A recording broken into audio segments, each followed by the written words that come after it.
अनुराधा शर्मा जी, देखिए, पति, मेरे पति के माता पिता अर्थात आपके सास ससुर, आपके सास ससुर अपनी बेटी और जमाई के सामने आपको बड़ा गलत बोलते हैं, तो आप देख लीजिए अपने आप को कि आप कहाँ गलत हैं। यदि गलत हैं आप, तो आप अपनी गलतियां सुधारें। आप अपने सास ससुर को संतुष्ट रखते हैं अपनी सेवा से कि नहीं, उनकी आज्ञा का पालन करते हैं कि नहीं, है ना। आप अपना कर्तव्य का पालन करो।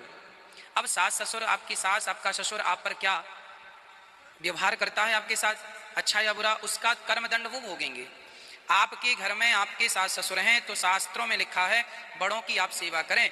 वो आपके प्रति कैसा व्यवहार कर रहे हैं, वो उनका पाप दंड होगा, कर्म उनका फल भोगता होगा। आप तो अच्छा करें, है ना। भारत में 100 में से 70% माता पिता नहीं, मैं 70 क्या 80% भी कहूँ, 70 और 80% माता पिता ऐसे ही होते हैं जो अपनी बेटी और दामाद के पक्षधर होते हैं, लगभग सभी। और यही उनके कलह का, आज भारत में जितने घर उजड़ रहे हैं, जितनी भी बर्बादियां रिश्तों में हो रही हैं, वह केवल इसीलिए कि या तो लड़की ससुराल से संबंध ना रख के मायके से रखती है, या तो सास ससुर अपनी बहू से संबंध ना रख के बेटी से रखती है। बस इतनी सी कन्फ्यूजन के कारण रिश्ते कमजोर पड़े हैं।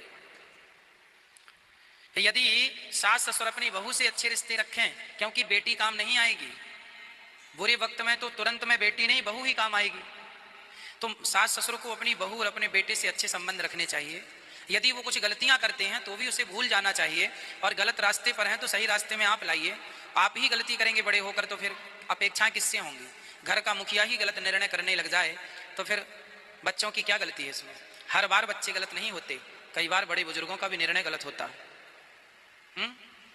बहुत ज्यादा। पर चूंकि वो बड़े हैं तो बड़ों को अब क्या कहें, हम भी बच्चे हैं, तो बड़ों की गलतियां हम खुद नहीं कहना चाहते किसी भी प्रकार से। हम तो ये कहते हैं वो लात मारें तो भी उनकी जय जयकार करो, उनकी सेवा करो, क्योंकि वो कुछ दिन के मेहमान हैं, बूढ़े हो चुके हैं। अब क्या किसी के बारे में अब क्या कहना। अब सास आपकी 80 साल की है, माना कि गलत भी है, तो कहने से क्या फायदा कि चलो, वो कई लोग ऐसे होते हैं बुढ़ापे में वो खुद सेवा नहीं कराते और जमाने से ये कहते फिरते हैं कि सेवा नहीं होती।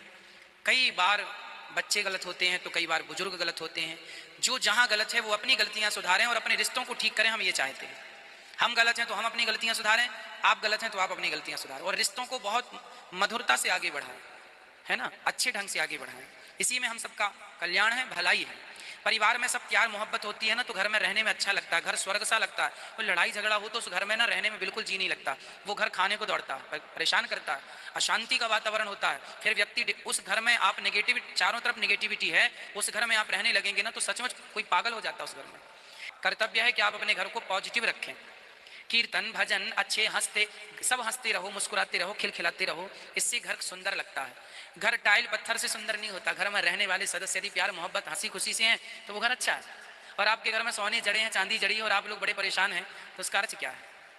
ना ठीक से नींद आ रही है, ना ठीक से भूख लग रही है, तो उस घर में रहने का क्या अर्थ है।